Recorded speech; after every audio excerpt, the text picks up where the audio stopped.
আপনার কি ইউটিউবে মধুর মিলন এই মুভিটি খুঁজে পাচ্ছেন না? তো কি হয়েছে, আমাকে বন্ধু বানান, আমি মুভির মতন বিনোদন দেব। মুভির মতন বিনোদন চাইলে এখনই আমার চ্যানেলটি লাইক এবং সাবস্ক্রাইব করে পাশের বেল আইকনটি বাজিয়ে দিন বন্ধুরা।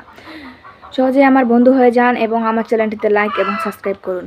মুভির মতন বিনোদন চাইলে ভিডিওটি কেটে কেটে কিংবা স্কিপ করে দেখবেন না। লাইক এবং সাবস্ক্রাইব করেছেন তো তাহলে চলুন বন্ধুরা, এবার আমরা মূল তথ্যে চলে যাই। মধুর মিলন এই মুভিটিতে অভিনয় করেছিলেন প্রসেনজিৎ চ্যাটার্জি এবং ঋতুপর্ণা সেনগুপ্ত। তার সাথে আরও অভিনয় করেছিলেন অভিষেক চ্যাটার্জি ও বিপ্লব চ্যাটার্জি। সো বন্ধুরা, এই মুভিটি পরিচালিত করেছিলেন তুষার মজুমদার এবং উৎপাদিত করেছিলেন সাজাদ প্রোডাকশন। মুভিটি মুক্তির তারিখ ছিল 2000 এবং দেশ ছিল ভারত, ভাষা ছিল বাংলা।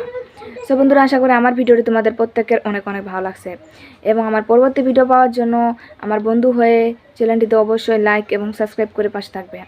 লাইক এবং সাবস্ক্রাইব করতে কিন্তু ভুলবেন না। ভালো থাকবেন, সুস্থ থাকবেন, ধন্যবাদ।